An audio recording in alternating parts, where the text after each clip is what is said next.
It's great to be here at Turning Green, and all of you I think, are in a great spot to learn from each other and some of the folks who've been on the path, on this sustainable, regenerative path. So I'd like to talk a little about a couple different things, a little kind of how I got involved in being an environmentalist, and a little about some of what's going on today, and one of my favorite subjects, which is oceans and connection between oceans and soils. So when I was 21, I grew up in the Pasadena and Southern California area. Someone an unidentified truck driver dumped nuclear waste 9 miles from my house.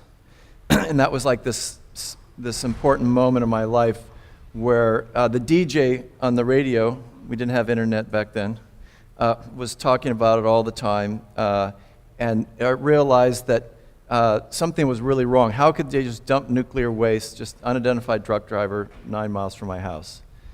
And then I started reading. I started paying more attention, about, whales washing up dead on the beaches, the hole in the ozone layer, trash. These were some of the issues that were as important in the 70s and 80s. And then I realized, who's doing all this? Well, my first conclusion is these bad corporations, right? These corporations are doing it, and we need to go fight these corporations, and I got really angry. And then at a certain point, I had this reflection who's buying all the products from the corporations? Who is? We are. I am. I am the problem.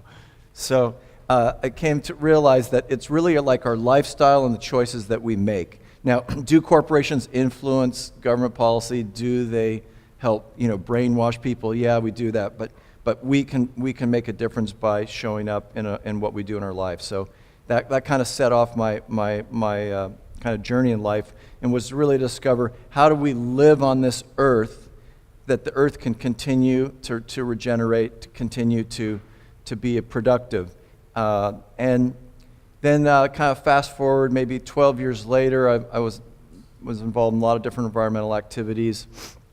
Wrote a book on composting in the early 90s. And in 1993, after being an environmentalist for 10 years, I kind of had this existential crisis, where I was approaching it as we're going to win. But how many of you ever played sports? And it's it's the fourth quarter, and you're down by whatever, or second half in soccer, and you go, it doesn't look like we're going to win. And then how are you at that point? Do you just give up, right? Is that you just kind of oh, whatever, So, but I had to really go kind of deep into that. And so in 1993, I felt intellectually that it was the odds to for Team Solar, Team Organic, to actually win was very low. That was 1993.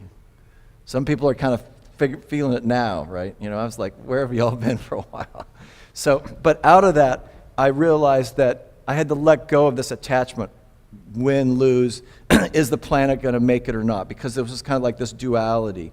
And I moved into more of a space of intellectually, I get that it's going to be hard to defeat this, just because of the economic and social and patterning and things, and then moved into okay, now what I do? So I feel like I was more free, and so I've been kind of operating that way. So I'm I don't have an attachment to it. I just show up, I just do what I'm going to do, and then hope have a space that potentially a miracle or some divine thing that could happen. Maybe I don't even intellectually, I can't comprehend what could happen into the future, And then also a couple little things happened to me at the time, which gave me a little that hope. It's when I was in third grade, we were the only team to beat the fourth grade in kickball. I know that doesn't sound very important, but as a little kid, that was a big thing.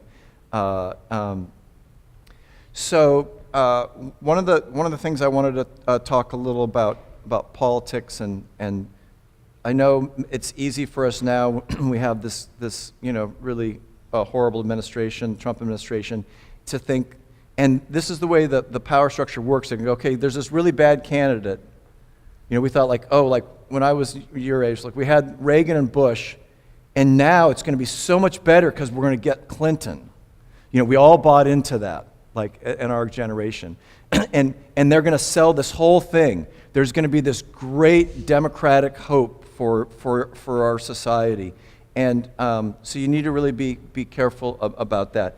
To give you an idea a little about taxes and the game in the system, do you have any idea what percentage corporations pay in taxes from the 1960s in America to today? 60% less in taxes as a percentage of GDP. 60% less, the gross, domestic product. And taxes for individuals from payrolls gone up 50%. Now, did Obama ever tell you that? Did Hillary Clinton ever tell you that? The Democratic Party is the one that is helping facilitate that with the Republicans. So just some of you just wanted you to be, at least to be aware that, of that. Trump is a symptom of a kind of a failed industrial model, and people who are desperate just vote for him for whatever reason, and there's a bunch of other things, but won't get into all of that as well as we know.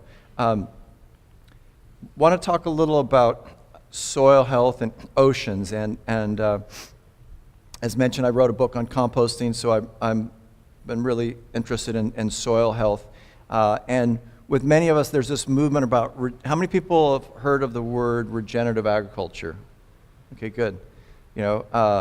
And I was just at an event where there was like it was a hackathon, regenerative economy hackathon, and a couple over here, one of my buddies was there, over there at that as well. And so people are, like, if you think about like some different kind of the way to look at the environment, like up until the 1960s or 70s, 80s, we're just kind of depletion of resources, like a degenerative economy. And then in the 80s and 90s, and recently we said we could create a sustainable economy. Like, we're going to sustain that, like we're going to do a little less bad. It's like we're going to help the farmers spray a little less pesticide, or we're going to take a toxic product, but then we're going to recycle it instead of throw it in the landfill. But it's still toxic and has all the things, and that's kind of that second phase. But the third phase is regenerative economy. Is how do we rethink the whole thing, and how can we actually improve? So instead of just saying farmers are going to do a little less worse, we're going to actually increase the organic matter in the soils, et cetera. So, and one of the connections between soils and oceans. How many people know that there's a connection there? And a lot of times in society we have like environmental groups that are just focused on ocean, or we have climate groups that aren't connected to soils. And this is because of the specialization. And that's one of the things you really need to, when your education is, they want you to be a specialist but not know. So it's like we have city planners who don't know how water flows. So we're not capturing water. But 30% of all the carbon that is falling from the atmosphere is falling into the oceans. And so the oceans are becoming acidic. And through that acidification, the plankton is having a harder time to be able to live. And I'm not going to sugarcoat this, but by 2040, at the rate that the scientists say that the acidification will be, and at that time, if you put plankton in that water, what happens to the plankton?